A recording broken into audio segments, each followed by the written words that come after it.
All right, listeners. Hello. We are back. We are back. This was a very exciting end to F1's triple header. Very glorious, very exciting for us all. Before we get off topic and off track, I'm back. we're going to do F1 fashion. Yes. All right, so I will start with my what not to wear. Okay. And it is Daniel Ricciardo. Bitch. Because what was that? And I concur, by the way. I concur wholeheartedly. Because what the fuck? For context listeners, Daniel Ricciardo is wearing what appears to be faux tweed, which I think might also be my problem with it. Oh my God. Faux tweed or like plaid-ish sort of suit with a white untucked t-shirt and white van-looking shoes. Mm-hmm. And it's Vans. Hugo Boss. And it's Hugo. So my first question is, Hugo, why did you make such ugly ass outfit? That's the first question. Because Hugo, I know you could do actual tweed. Like, zooming in on this simply does not look like an actual structured fabric. And if it is, I need it to be heavier. Like, the fabric does not come off as if it has a good weight to it. And I also just think he looks weird in this. Because for example, I think George could eat in this. Really? Because George is a well put together man. Maybe. George looks like he combs his hair in the morning. Well, there's that. I think this is a suit for a man who looks like he combs his hair in the morning. I mean, points. And so I think also it just doesn't fit Daniel. I think that Daniel should focus on other clothing ventures. I understand Hugo has a partnership with them. And yet, I think Yuki does it better. Like, Yuki's Hugo this week was great. I love it. So good. I love Yuki's Hugo. So good. Like, you could have done that. It would have looked fine. If it wasn't for my actual Project Runway, Yuki would be my Project Runway. Yes. Now, my actual Project Runway is Lewis Hamilton. Which one? The red outfit. Sorry about it. The red outfit. We can go through reasons. One, I personally love Lewis in red, especially this year with that Austrian lamppost trying to keep him down. Oh my God. Lewis is still wearing his Ferrari red. And as we all stated, I think men as a whole should dress sluttier. And Lewis is doing that for us with the low cut boat neckline. Listen, I love it. We're getting full chest. Beautiful. We're getting full chest. It's absolutely stunning. He looks amazing. And he looks amazing, as per usual. It's such a look. Like the little tank top, the pants, the boots. What I also love about Lewis, and you know, I love when rich people wear expensive things because I hate when they try to cosplay as a normie. And Lewis is wearing a $40,000 watch. I mean, and I love that for him. Why not? Why not? Zaddy. There we go. All right. Do one of you other babes want to take it over? I'll go. Okay. So for my what not to wear, while Daniel was in the running, and I think if I'd gone first, I would have said Daniel. But just to kind of mix it up and just to give another name out there, I am going to give mine to Lando Norris. Lando in this wife beater, black button up, and these jeans. I don't know, something about it looked like he's trying to, like a try hard, and it doesn't work for him. It looks like a little kid who wanted to dress up as his dad for the day. Oh my God. And I just don't like it. It's not horrible. It just doesn't work for Lando. And I think also, too, I'm not going to lie, I think I'm clouded by the fact that I always see Lando in a sweatshirt, you know, in a hoodie, rocking the McLaren gear.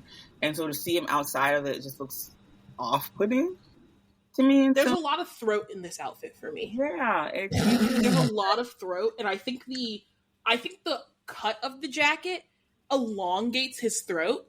It does. And so, but the thing is, they have such thick throats that they need for Formula One space. That it makes it look like he has an extremely long and thick throat.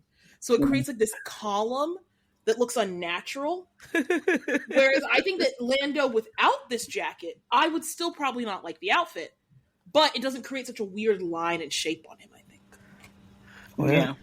It's true. And also, too, like, he's giving, like, little itty-bitty baby chest. On full chest or no chest. I do think the neckline on this could have been lower or higher. Yeah, I think it's just a weird, and those jeans look like someone's dad's jeans. Oh, okay, Bex. Just be ruthless. The jeans are actually my favorite part of the outfit. Were they? I think the jeans are the best part of the outfit.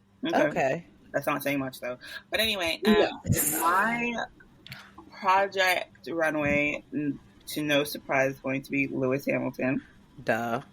But it's not going to be the red outfit because I actually really dislike the red outfit. I hate you are such a Puritan when it comes to Lewis's outfits. Let the man show some titty and get an award for it. God. It's almost going to be my what not to wear. I just could not. No. Have you lost your mind? Actually, not the reason why y'all think. I actually hate the jacket over it. I think you need a full tank top with, the cleavage showing. It's a set. No, I just didn't like the set. Go full tank top, cleave, toss out. Don't do like. I think I know which one you're gonna pick. Yeah, so mine is a Christian Dior outfit. Of course. Everyone stunning. The grandma sweater. He looked stunning. It. He looked incredible. He does look great. That is my project runway. But go ahead. I didn't love how wide the pants were, but as a look, it looks good on him. I loved it with the bag. I think the bag made the outfit even better. I also didn't. To be honest, I didn't love it with the bag.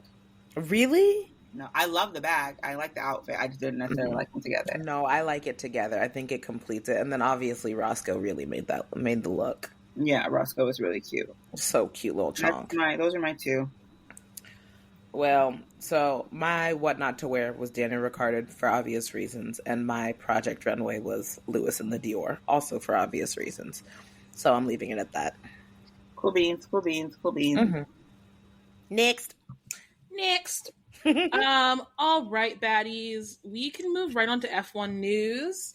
My first piece of F1 news, and I want to go into this first because it's a bit confusing. Okay. Is we have two conjoining pieces of F1 news. First, we have Esteban Ocon potentially already having signed next year with Haas. So really? Supposedly he has already signed a deal with Haas. It's a done deal, and they're just waiting to announce it. So it would be Ollie Bierman and Esteban Ocon at Haas. What is the source for that? Give me 1 second because I actually know the website I was on. Sorry. Admittedly, while you were doing your Project Runway, I was trying to book a structured nail manicure appointment. Admittedly. Girl. I won't lie. Okay. The source. So there's this Instagram called racing.news that I use for like quick, fast F1 news. Mm-hmm. I wouldn't call them reputable because they're Instagram source. Okay. But I did also see this coming from an actual news source on Twitter. Once again, F1 news is shady oftentimes. So like rumors and speculation. Exactly. So it's like, I can't sit here and say, oh yes, guaranteed this is occurring, but I will try to find It's a rumble in the ether. Exactly. It is a rumble in the ether. Here we go. Apparently when Haas was set to announce Oliver, a sweet little Ole, like they also, like, not Haas didn't announce this, but it was also part of the articles was that Ocon is linked to a Haas seat. That's from Formula Uno, but the L is a 1. And then there's other sources saying, Ocon's going to Haas, all that kind of stuff. Okay. All right. And so hold up, from Racing News 365, which also might be the source I was using before. But yes, a multi-year contract, to be clear. Now, here is where this gets confusing. Okay. There are also rumors that Williams is looking to replace Logan Sargent mid-season. Oh, mid this season? Okay. With Esteban Ocon.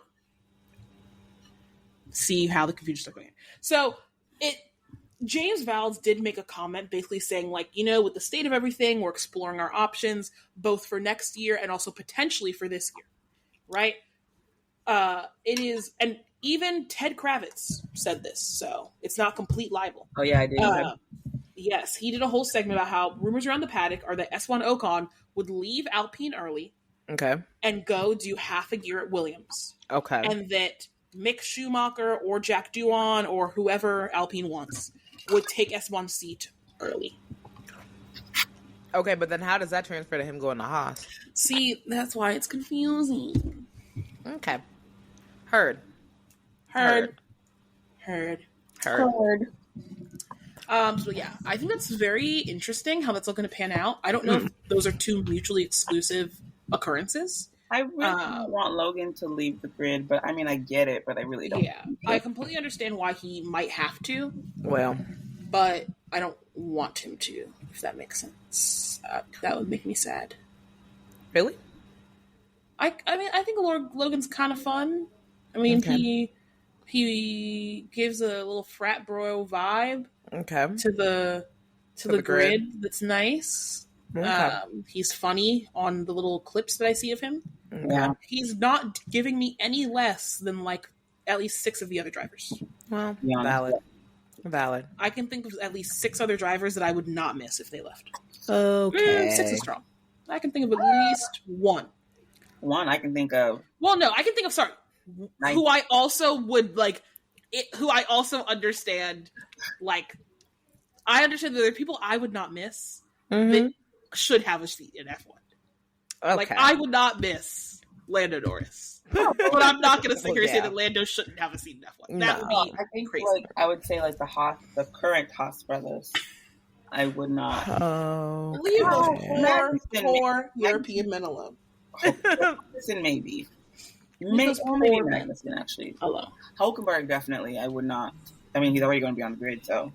But I can say getting big. It can be big. Getting big. You can big. All right. Moving on to this next piece of news.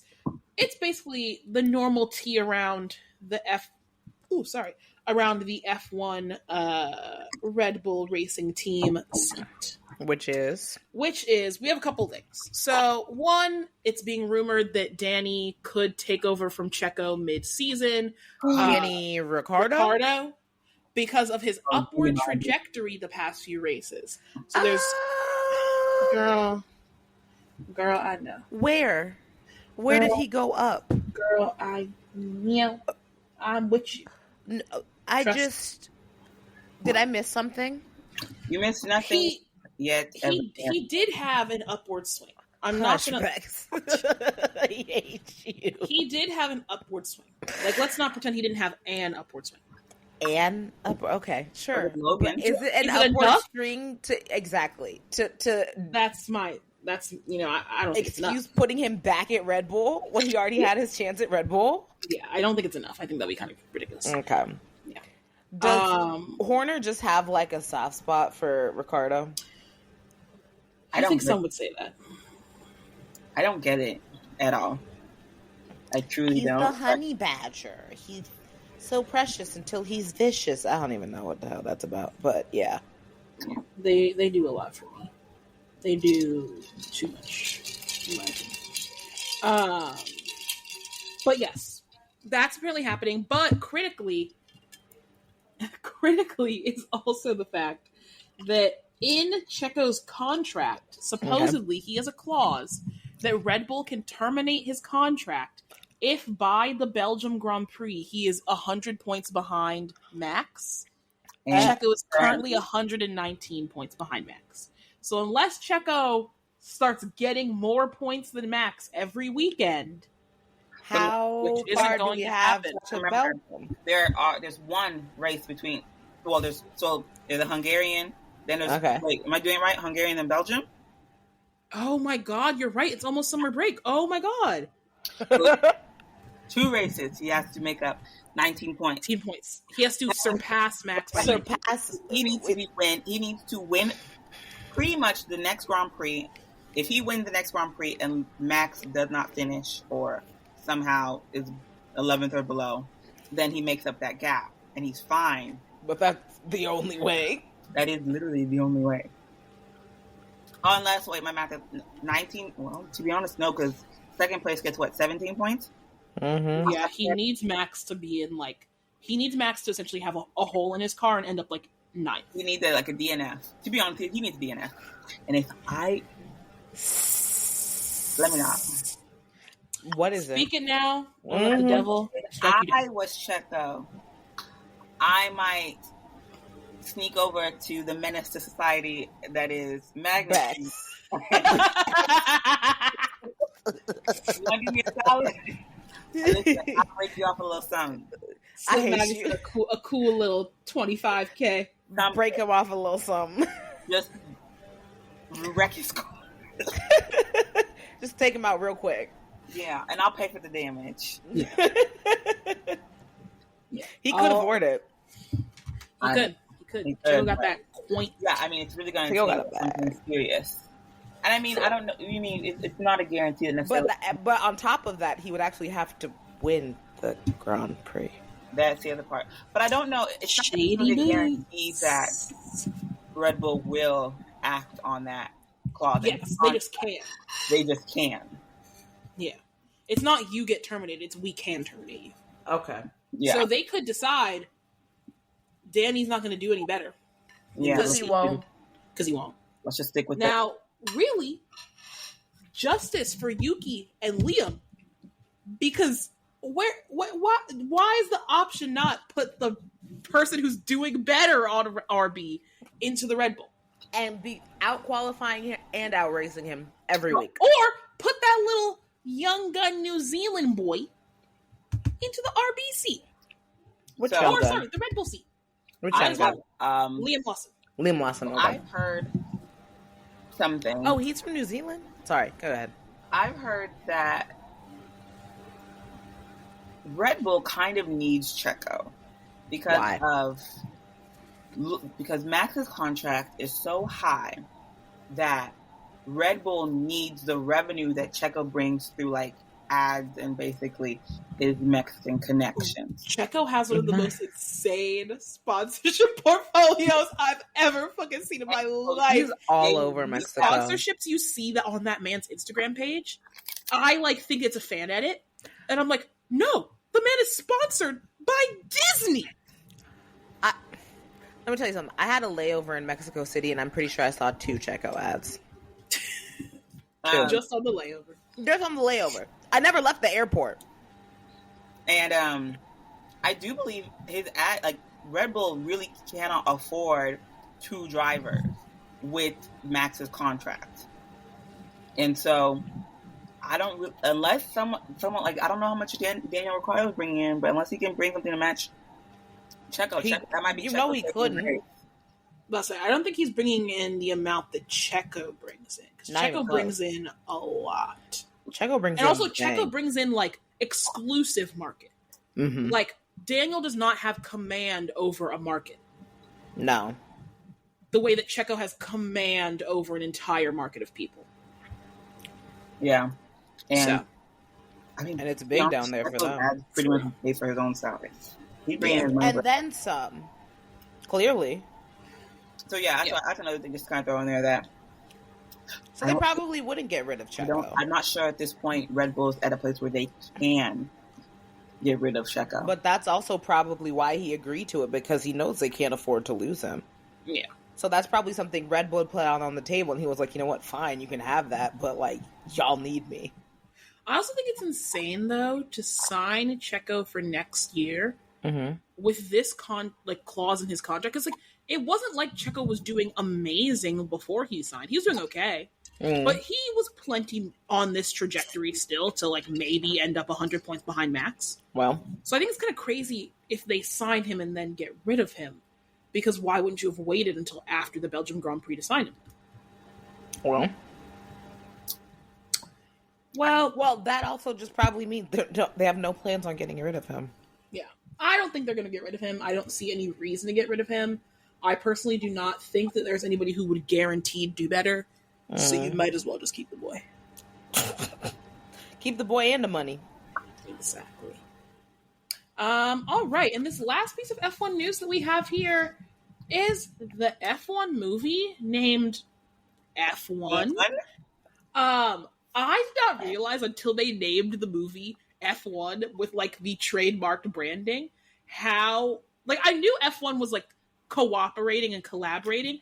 No. I didn't realize they were handing them over their brand identity like that. You know, they probably have a hand in it of some sort. No, I knew they had a hand in it because they were letting them film at the tracks during like I didn't think that they were handing them their brand and going, hey, here's our trademarked brand. But it's Lewis. No. You don't understand, Felicia. What? F1 was so strict about their own branding when creators were doing like Instagram pages and podcasts. You'll see a lot of podcasts don't say F1 in their name. Not allowed to. Yeah. The F1 will come in and say, no one gave you that right to use the F1. So taking it.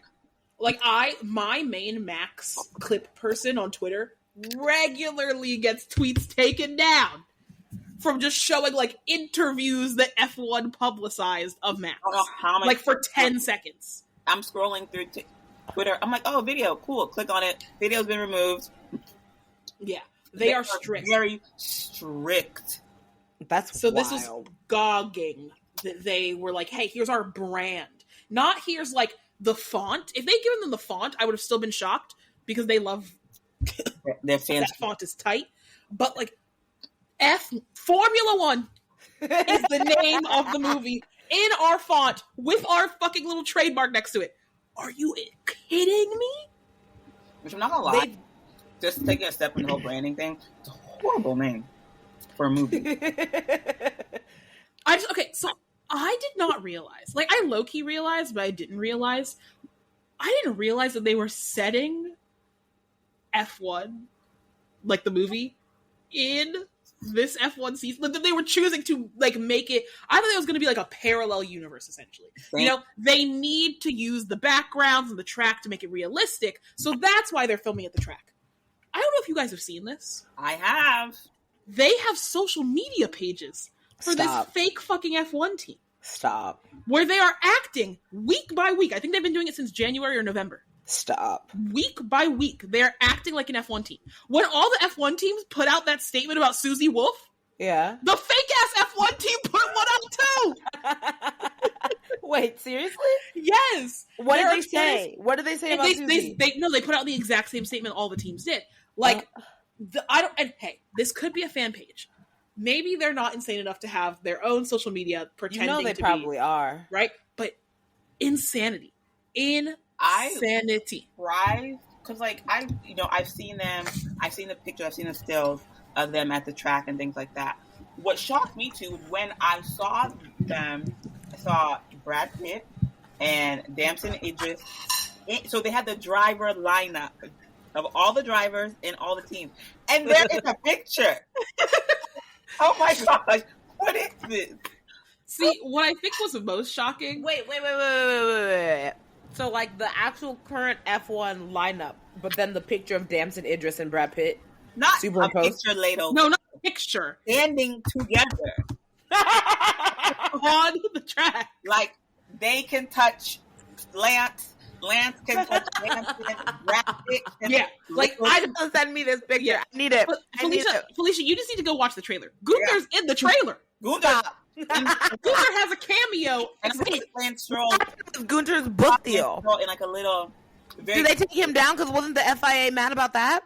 I don't. Okay, back up your mic a little bit. Back up. It's okay. Sorry. I do not believe we know the status of the lawsuit, but we will get back to that. Okay, sorry. I have no clue about the status of the lawsuit. I'll clue you in next week.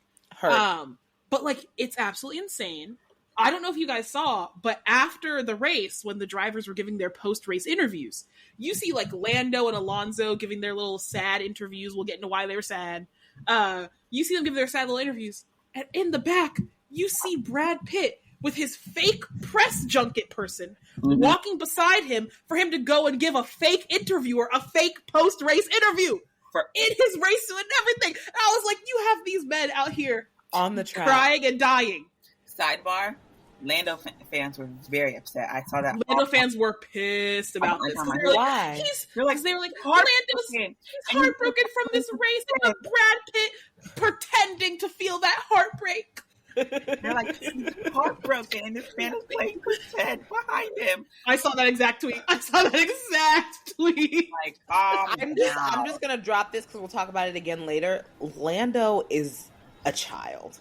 He is a petulant child.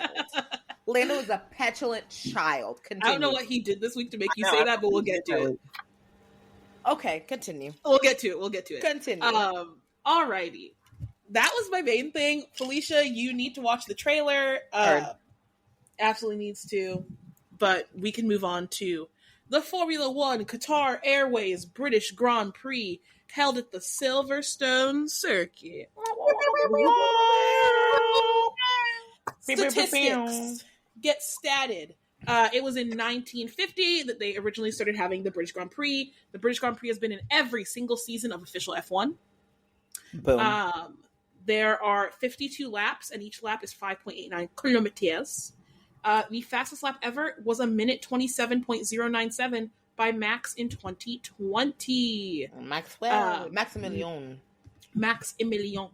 Also, critical thing about the British Grand Prix that I always find very annoying to listen to, but I completely understand. It's their culture.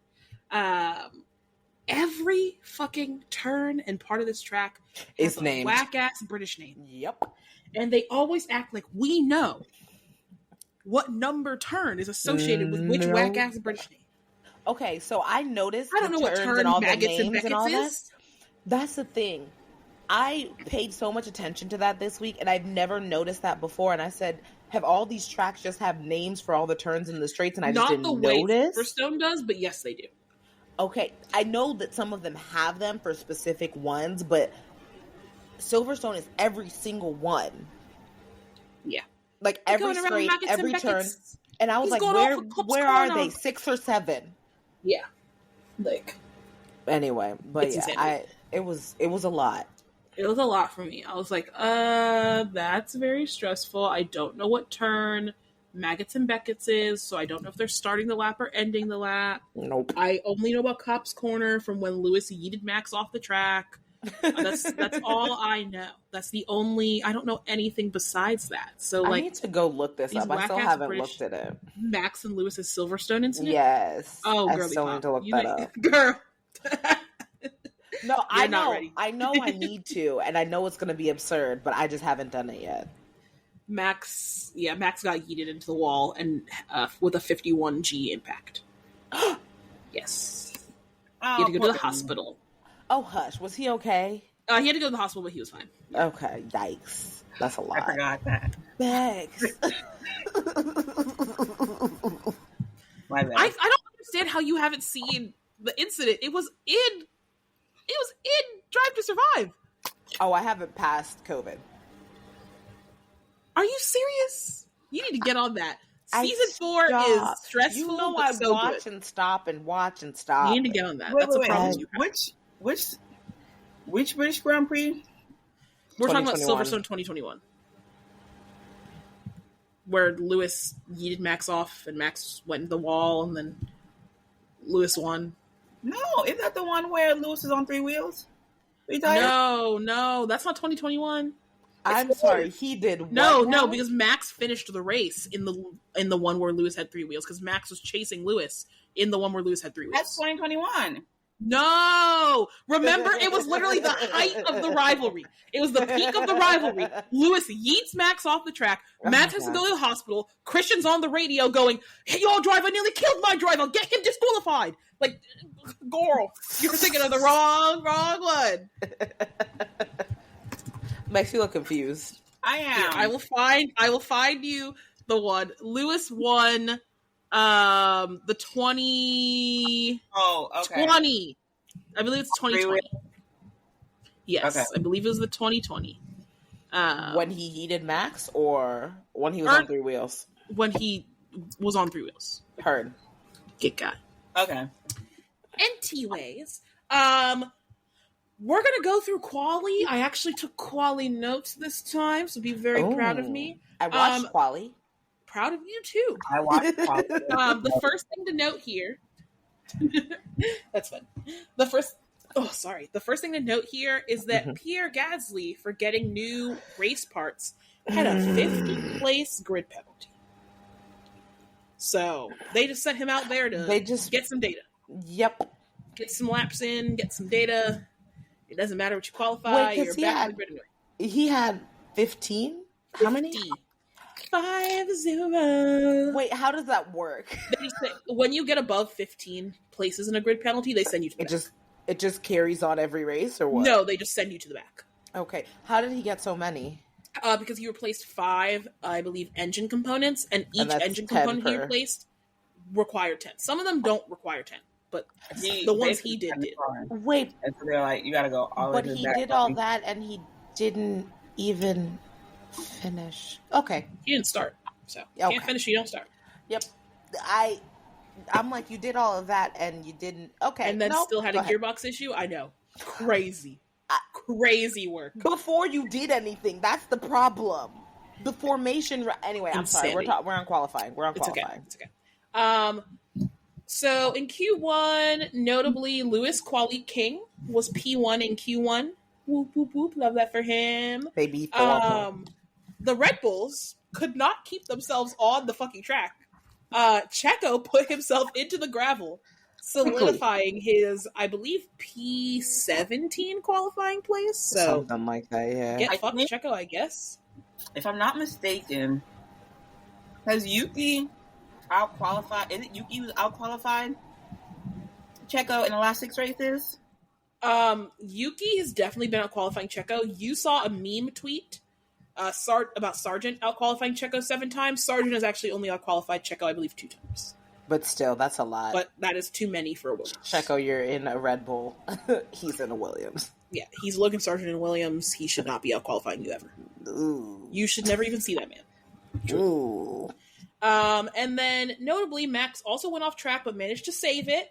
But it did fuck up the entire rest of his qualifying because Max had holes in the floor of his car. And you will see how that pans out for him later. Knocked out this time were Bottas, Magnussen, Ocon, Perez, and Gasly. Which won't end up mattering, of course. Gasly. All right. In Q2, honestly, I thought it was pretty boring. I don't think anything too crazy and funky happened in Q2. Except Charles Leclerc's whole life got fucked. Which is so sad. What is happening with that poor man?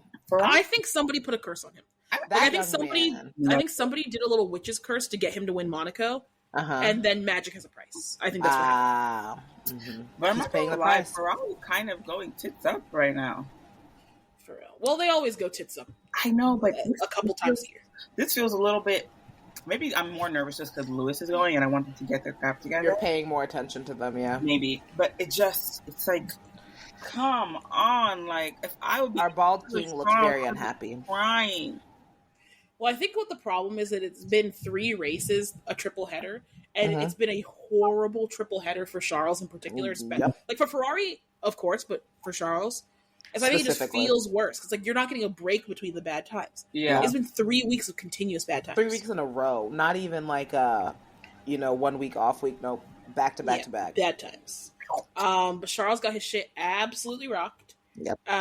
And so knocked out was Charles, Logan, Yuki, Zhou, and Ricciardo.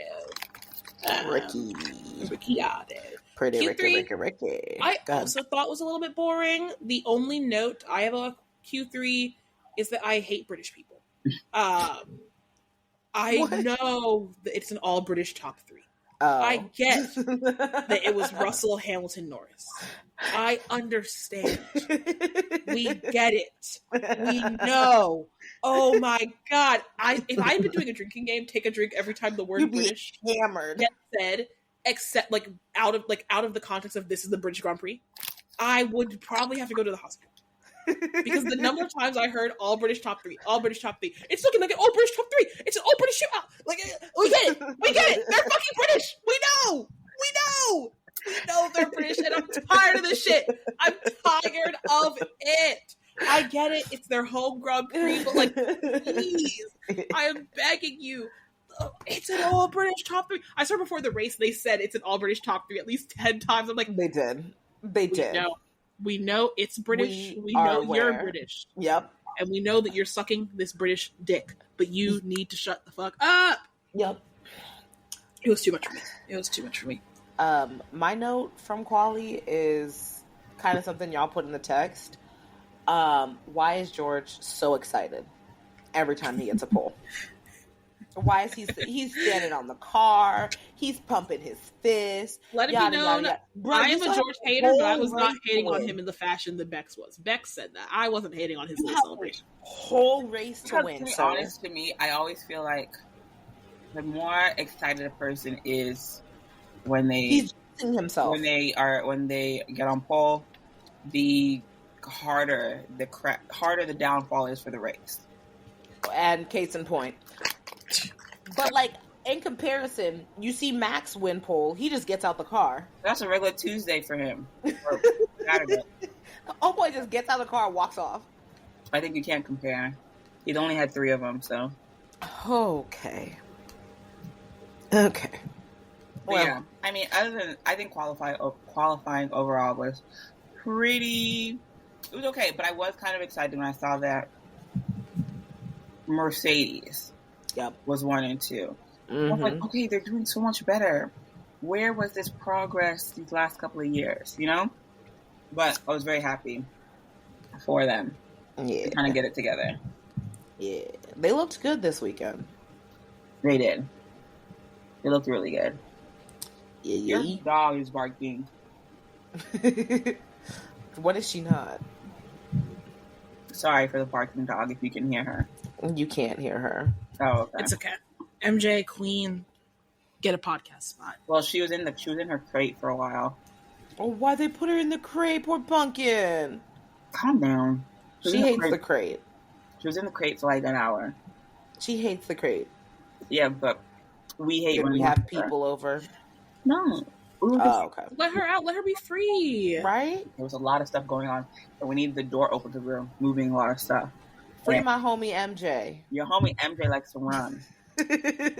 She's a runner. She's a track star. She's been better about not running. She's been better. No, she's not. No, she's not. Yes, she has. We've been better about catching her. Don't start.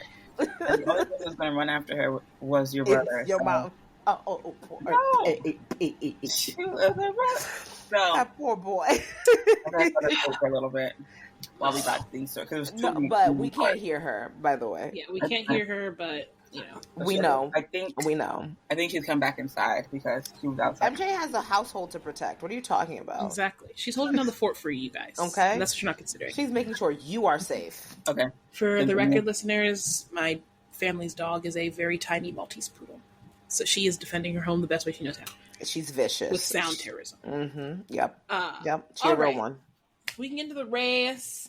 A lot of things happened at the start, so we can cover those before we get to the meat and potatoes. First, Perez fucking up his whole life ended up not mattering because he's starting from the pit lane. As we mentioned earlier, Pierre Gasly was unable to start the race because of a gearbox issue on the formation lap.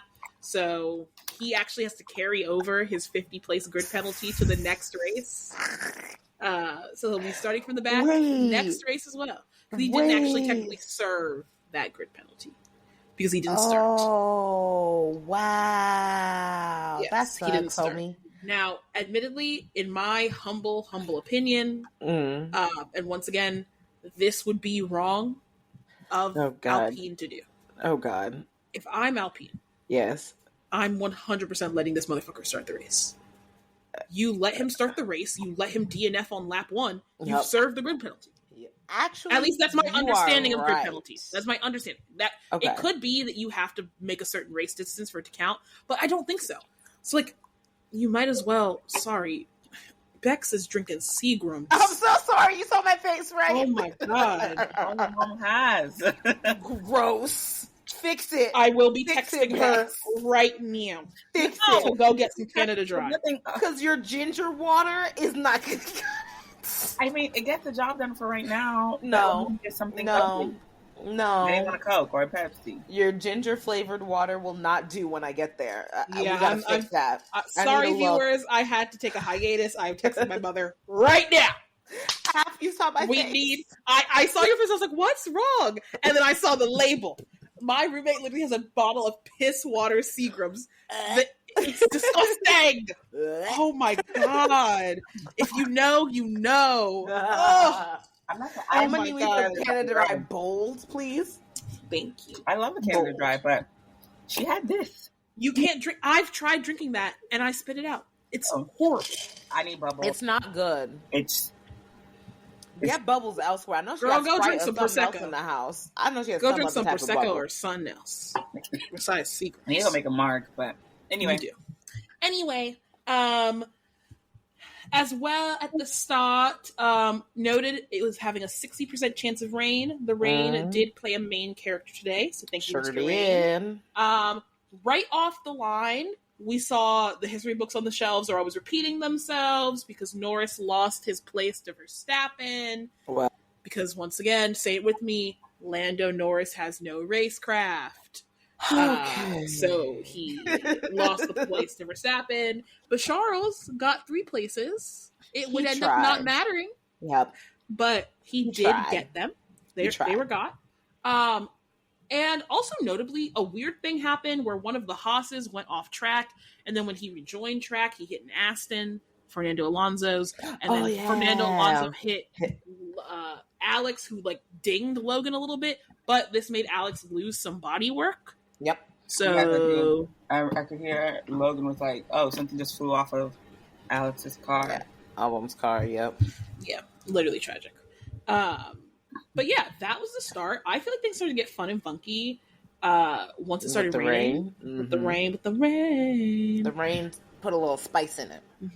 So, I do also want to note, Max was having a horrible race for a while. He was struggling for a minute. Max went through the epic highs and lows of high school football. Like, we'll say, he got bailed out by the. He did get bailed out.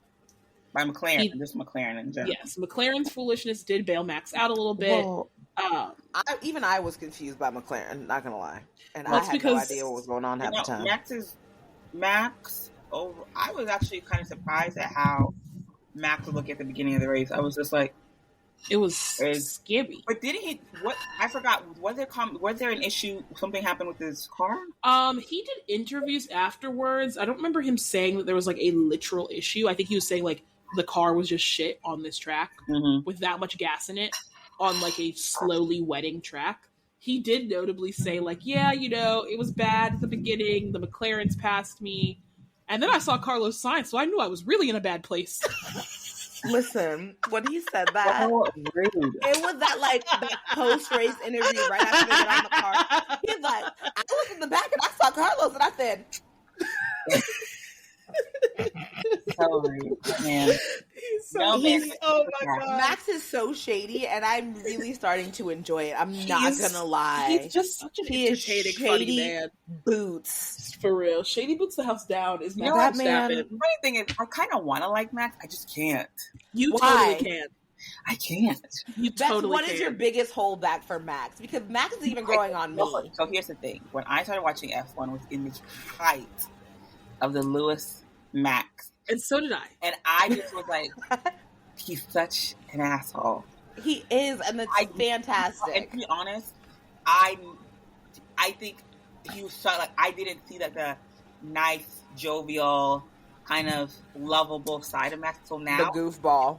The asshole persona has been cemented that it's like his quote unquote lovable persona, it just isn't strong enough to chip through. But part of his appeal is the asshole. It is. Oh, okay. Like, part of the appeal is that Max is a killer. The man literally said, if my mother had a dick, she'd be my dad.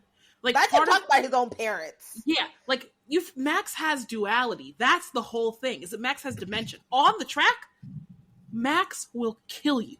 Yes. For a single point in that championship. Absolute savage. He's off the track, bloodthirsty shark. He's busting open walls to get his sweet little cats out from behind a plaster.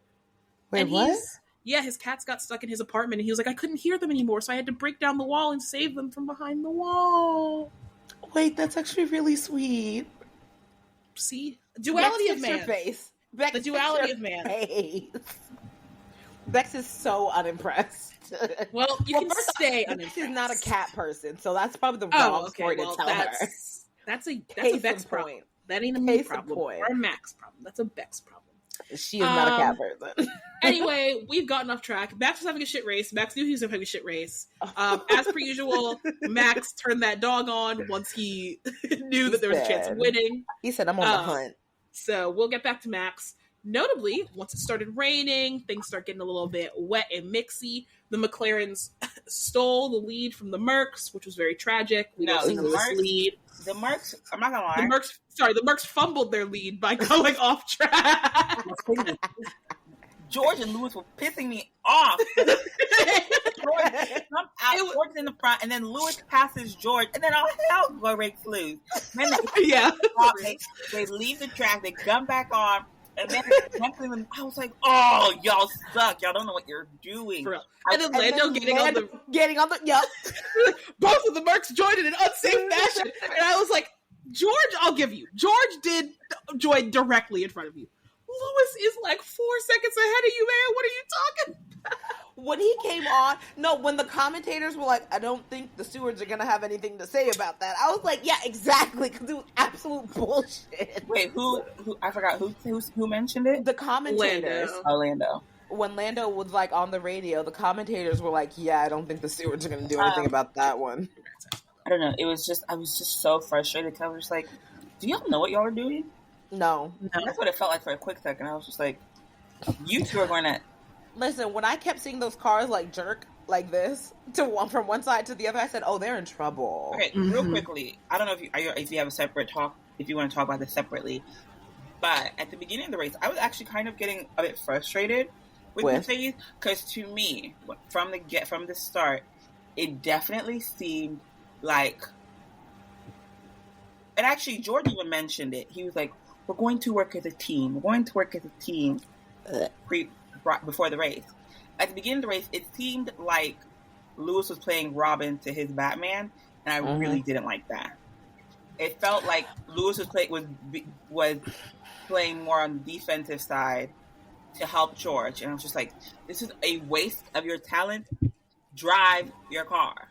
Yes, I do feel like it is a very annoying thing. I see the same thing happen with Oscar, where I'm like, half the time I'm like, Oscar, I know if you stopped giving a fuck about the health of this team and you really put the gas on, it might be over for little bro. Yeah. And I feel like Lewis is the same thing where it's like, Lewis, you are understandably, because they're your employers, you are too much of a company man in this moment. I need you to yeet that man off the track if that's what it takes. Oh my god. I will be fine with that. But notably, Lewis, in an effort to make sure that he did not have to yeet George off the track in order to, stay alive, Strategy King, he stayed out when they were trying to put him on inters, like Leclerc and Perez, who got absolutely screwed. And he was like, bitch, this track is dry. Do not put my ass out here with some inters. Which we later see absolutely ruined. I enjoy the drivers kind of like going back and forth with the, whatever you want to call it, their engineer. What are they? Thank you. Because Lando did that. He was like, absolutely not. And then later on, Lewis was like, dude, there's no rain out here. Yeah. I was like, oh, y'all are just telling them what to do. In a rain situation, that's critical because there's different patches of rain around the track because the tracks are so big that it's like, it could genuinely be absolutely pouring rain at the pit. And they're like, wow, it's so wet. And the drivers are like, I mean, yeah, it's wet for one corner, but the entire rest of the track is like pretty much dry. Yep. We'd be absolutely screwed. We just have to go slower at that corner. And so Lewis, Strategy King, stayed out, did not take those inters right then. There is no rain, mate. There is no rain, mate. And we later see that Leclerc and Perez, especially, races absolutely ruined by their teams by doing that. Perez fans are pissed on Twitter, saying the Red Bull sabotaged him. All that. Felicia, I have a question. Of course. It's more of a technical question, so y'all might not actually know the answer to it. But with the whole tire situation, right? So what is it about the intermediates that makes it so... What is it with the intermediates that makes it so... that makes it, like, so bad that they went on the intermediates before it was technically time to get on the intermediate? Do you get what I'm saying? Okay, yes. So think about the slick tires, right? Mm-hmm. The harder tires that provide you like a little bit more longevity, you know, they don't have as good as grip. They slow down your times, right? Yes. Think of the slick tires as like the intermediate and wet tires is like the farthest end of slowing down your race time, right? Mm-hmm. These cars were designed to run quickly on slick tires. When you put grooves on, you drastically slow down the actual lap times that these cars can physically do because they're not able to quickly grip and take. They're gripping in a completely different way, right? So inters evacuate some water, so you need them when the track is wet. But if the track is not too wet, yes, they're evacuating water, and it's nice to evacuate that water, but it's not a good trade-off. Mm-hmm. Like, you could just go a second slower a lap on slicks and be safe, but if you put on those inters, you're taking off 10 seconds. Yes. Right? So you should really only put your inters on if staying on slicks is going to take, like, 5-10 seconds off your lap time. Or just be dangerous. Exactly. And then also, notably, when you drive inters not in the wet, they wear down like a motherfucker because they're not meant to have that much force put through them. So your inters start to overheat. They start to really degrade. Even you see later, Max is like, these inters, even though it is actually intercondition, it is like such a crossover they're torn apart. Yeah. that they're getting torn apart. I can't stay on these inters for that long. When normally, if it's wet, you can ride inters to the moon. And you'll see a wet race. You'll see them stay on inters for almost a whole race. Okay. But they were getting torn up for sure, which, you know, it was OVH. Because I remember someone came in, I don't remember who it was, but someone came into the pit and they were like, look at those inters, the entire center is like degraded down. And basically inters almost look smooth. Yeah. So it was bad vibes. Notably, another person who also got fucked over, Oscar Piastri, my sweet king, choosing not to double stack was such a fucked choice from McLaren. The way that they left that poor man out on that track. On those slick tires. All by himself on those slick tires. Because he lost, what, like 20 seconds to Lando? Something like that, yeah. In a lap, as opposed to the 2-3 seconds he would lose waiting behind him at the pits. Yep. Absolutely insane. But, okay, so do you ever think that they're intentionally sabotaging Oscar? Because I think they did. I am unsure. I don't think that they were... like, for example, if I thought that they knew he would lose 20 seconds, but maybe not. Just but I think that they told me about inters. Yes, but I think that they are definitely like they do what Mercedes does, where they are like, we have multiple strategies.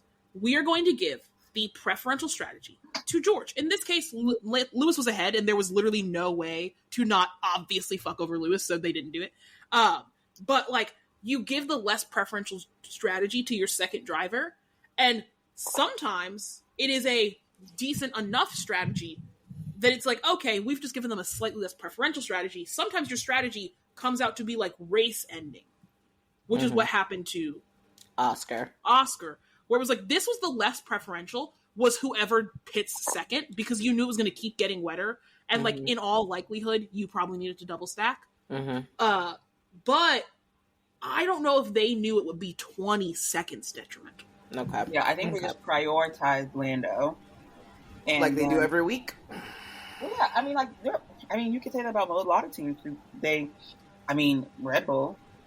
For sure. You can say about Red Bull. But, like, I think they just prioritized Lando if they feel he's a stronger driver. And so he gets what they consider A1 strategy. But to be honest, they be screwing over Lando too all the time. So, yeah, it ain't that great to be number one driver either over there at McLaren. So, but McLaren's just not the place to be. They're handing them out. Losses. Everyone gets one. It's not looking good. Alrighty. We get past Oscar being absolutely fucked. And then what happens next? On lap 34, George Russell retires the car. That was so random. What happened? He was having a water system issue. What does that mean? My car friend says that has to do with the radiator. So the radiator got wet? So it basically said that his car could have blown up. Oh. Okay. Yeah, and so it was. It couldn't cool down. It was just get your ass back here so you don't. Right, because I just saw retire the car, George, retire the car. I was like, what happened to him? Yeah, so he was about to #explode. Yeah. Well, I guess I'm glad he didn't argue with him that time. Yeah. So we don't know. We then have like an interim portion where we're kind of just chugging along. We're chugging along. Lewis, he gets into the lead. He's leading. We love it. It's beautiful. And then we get to pitting for the slicks. Dun, dun, dun. And this is where it all goes bad for Lando Norris. I have to say, I'm not defending Lando Norris because my defense of him is actually an insult to Lando. But I need McLaren to stop giving Lando tire choices, and not in a wet dry situation. You obviously listen to your driver about when to go in. In a should you put on softs, should you put on mediums situation, when you just were telling Lando 3 laps earlier that the fact that you had mediums and didn't have to choose a degrading tire or a slow tire was your advantage. Yep. Did you hear yourself? Do we need to replay your own words back to you? I was almost mad for Lando. That is another question that I had. Because do you understand what Lando was thinking? Because I didn't. So basically, Lando is thinking, if you put on softs, yes, you should be able to actually outpace the Mercedes, because we know the McLaren is faster than the Mercedes. Yes. So you should be able to catch up to Lewis. That is option 1 that he took. Option 2 is that you put on mediums. Okay. You will probably be at pace or slower than Mercedes and may not catch Lewis unless he actually messes up. Okay. But you will almost undoubtedly, because once again, the McLaren right now is the fastest race car. Yeah. You will almost undoubtedly be faster than Max Verstappen. Yes. For the remaining laps of the race, because a medium should last without any serious degradation for the remaining laps of the race. Okay. Right? So when given the option, they asked Lando basically, do you want to cover off Max? Do you want to cover off Lewis? Obviously, he wants to win, so I don't even know why the fuck you asked him that. And so he chooses the soft. Problem with the soft. Okay. Degradation. Yeah. The tires are not, it was not looking cute. Lewis was holding on by the sweet love of God to get across that finish line first. Okay. They were not a good choice because they would degrade so quickly that if you then got into a fight with Max Verstappen, Max is going to take you over. Your tires are fucking cooked. He could go 30, 40 more laps in those hards. Because Max had that, okay. Exactly, because Max didn't, critically, Lewis and Max did not have mediums. So it's not like there was a chance that they would also put on mediums. Right? Max on hards? Max on hards. Yeah, so it's like, there was no chance that it was going to go, like, a different way. It's the second they picked for soft. So they low-key fucked him by not going, like, we should probably just put on mediums and save our second place. Because I was talking about this with the people I was watching with, where it was like, there became a point where it was like, Lando, if you manage to catch Lewis, I don't know if you're actually going, well, one, I don't actually know if you're going to manage to get up there. And if you do manage to get up there, it becomes a pure traction battle, which I think is evenly matched. And also, it will slow both of you down and back you up into Max. Max is not that far behind you. Yeah. Alternately, if Max starts to catch you because, like he naturally is, it will waste so much time that Lewis is going to win. Yeah. The best thing you could possibly do is second. Like, the absolute best case scenario for you, Lando, at this point, actually is second, because you weren't making up that time. Especially not after he stopped so far in his pit box. Yeah. When I saw that man slide in his pit box, I was like, well, that's a Lewis race win right there. But it's like, you were stuck between a rock and a hard place. Mm-hmm. And I think if he had mediums, he would have gotten second. I think he could have held off Max, and he would have just gotten second. Maybe. I kind of believe in Max. I kind of think Max would have gotten him anyway. But there was a bigger chance you held off Max. Listen, yeah, I was like, yeah. Of course, as we must end with all things, the most important thing is that Lewis Hamilton, Sir Lewis Hamilton, put that respect on my man's name. Sir Lewis Hamilton won his 104th race win. He won his 9th British Grand Prix, making him the most winningest driver ever again, and the most winningest driver at his home Grand Prix, and the most winningest driver at any single Grand Prix. Meow, meow, meow. Tied to Buckets, remember. Meow, meow, meow.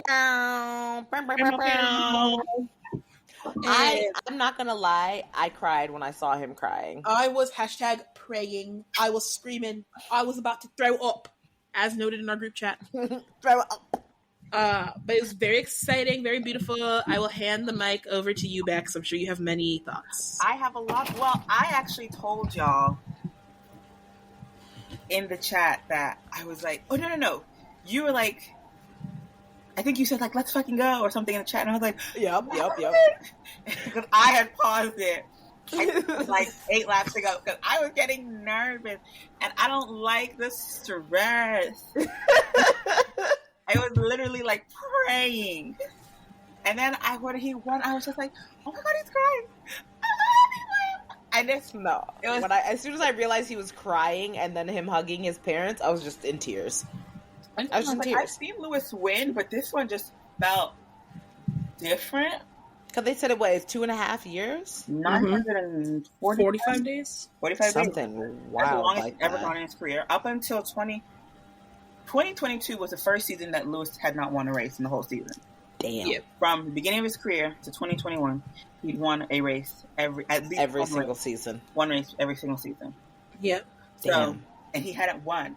And I think the conversation they had with his dad, where they interviewed his dad, and he was just like, Lewis, as he gets older and he, the drought continues, he kind of doubts himself. He wonders if you still have it. Are you strong enough? Are you good enough?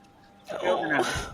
And I think it was a confirmation that, like, yeah, and I was like, yeah, he still has it. Like, I don't really know if this is going to spell, like, a winning streak for Mercedes or who knows, a winning streak for Lewis. I don't know, but I was happy to at least get to see him win another race and win another race at the house.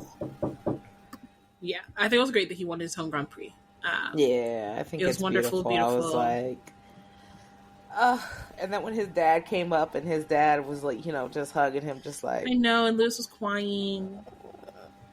It was so sweet. It was so amazing. Yeah, I'm really happy for him. I can't say enough. I've been watching all the clips, all the videos, him surf, like crowd surfing. I think it was so cute. Yeah, I'm just really happy. And I think it was a really good race to watch from beginning to end. Even if you weren't a Lewis fan, I think everybody was happy. Yeah, everyone was happy. I think everyone just kind of was like, oh my gosh, like this is a guy who's really done well in the sport, and he really gave his life to the sport. And I just think everyone who was an F1 fan was happy. And yeah, it was a good race. It was a great race. It was great. All right. Well, listeners, next week there is no race. And it's also our family reunion, so will you hear from us? Maybe. Probably not. Probably not. I'm going to be honest. I don't know if I'm going to be in the mood to speak to you, listeners. A whole weekend of dealing with our family. With family? I simply not. I simply do not. About like at 100 people. Yep. So wait, we're up to 100 people? No. Yes, baby. 100 people, girlie. No. Baby. Yes, boo. Yes, boo. And I will say 100 people are going for Saturday. Yep. I don't know about Friday and Sunday will probably be a lot less, but Saturday definitely. We pray. Actually end up being, I think right now we may even be over 100 for Saturday. Well, we're going to pray. I never did get my traditional Africana print, so I will not be on theme Sunday. We'll put a scarf Sorry on about you it. or something. Don't worry. Yeah, do something like You'll that. have something on you. Don't worry. Put a bow or something. Yep. All right. Well, our next Grand Prix is actually Hungary. I believe the Hungaroring. So you'll hear from us in 2 weeks, listeners. 2 weeks. Whoop, whoop, whoop. Two of them We have no ending segment because all of us need to go, which is so tragic. But I will say tonight is, You don't want to do a quick one? Sure. I'll do a quick one. We'll keep it Love Island themed, as we have been doing these past weeks. Tonight is the social media challenge in which they read them tweets from the public. I can't wait. I would like you to express one sentiment you hope gets communicated during the Twitter challenge. I want a single sentiment. I would love for Leah's two-facedness to be put on full display. Because why are you calling out Janae's name like that? Anyway. And I don't even dislike Leah like a lot of people do, but I just think she needs to be called to the front of the She's a little bit of a bird, and that's okay. Yes. It's not okay. Felicia. I want how much these guys are lying to be put on blast because y'all are some lying ass motherfuckers. What is wrong with you people? Yes, the way that they are lying at every turn, and I'm like, so blatantly. Have y'all never seen this show? Because we got movie night coming probably tomorrow. Boom. Boom. I feel like personally, I find the Kaylor Aaron saga so excruciating. We have seen people get over the Casa Amor situation really quickly, but I just think the way that Kaylor's getting over it based on lies. I need Kaylor to get literally every bit of physically possible information so that at least that way, when she inevitably still does not have self-respect and gets over it, I can call her a bird for real. I can't even call her a bird right now because she's being lied to. He's saying I pecked her. And I'm like, okay, so you're getting over lies, girl. You need to see him in that bed. You need to see him and her in the bed to really feel it. That is why I'm like, movie night is going to be a bloodbath. They need to have a paramedic on site. It's going to be a bloodbath. They need to have a paramedic on site for Kaylor. Have somebody on the side for my girl, Kaylor. Have somebody on the side for Serena. Honestly, have somebody on the side for Cordell when he realizes he did dry hump Daya on our fucking screen. No, listen. He doesn't need to realize it. He knows. He's just lying. Honestly, what I will say, no, I think Daya is lying. I think Daya 1000% remembers the dry humping and is straight up lying. I think Cordell might be so googly-moogly gobsmacked by all this drama that he is just having a blanket of stress and regret that is just covering everything he did and making it not make any sense. Listen, like Daya said, head up. Confident, you know? Because bitch, you gotta stand 10 toes down in what you said. I think that this is one of the and we'll end after this. I think this is one of the wildest Casa Amor recouplings because of the way that nobody stood on business. None of the men backed up their choices. I think this is the first Casa Amor I've ever seen where none of the men, because normally it's very insulting the way that the men just like dash away their old relationship as if it didn't happen. Yeah, the way all of these men brought back girls. And then even Miguel, who could have just gone, fuck you, Leah. I thought he was going to go, fuck you, Leah. Every single man in that villa went, actually, I just brought her up. I brought her as a backup plan. What? Let me tell you something. Kenny sobbing had me cackling. Not going to lie. I was screaming. I was cackling so I just don't have a good read of Kenny. I don't have a good read. Serious? I don't have a good read. You brought the chick who begged you to kiss her back as a backup plan? That was your backup plan? Miss Hey Sexy Boy, can you give me a kiss? No. Oh Lord. It's no. with that said, we're gonna it's Love Island time. So Gotta we go. will be updating you, of course, on our next pod about how crazy it's gotten on the Love Island Villa, and of course, how crazy it gets on the F1 track. We would love you to rate, review, subscribe. Send this podcast to somebody who would not lie dead to your face knowing you're going to get shown video tomorrow. That's the kind of crazy liar shit that I can't even abide by. That's insane. At all. That's that shit I don't like. 5150, that motherfucker. Ooh, anyway, with that said, we hope you come back. And ladies, see you on Friday. Bye, babes.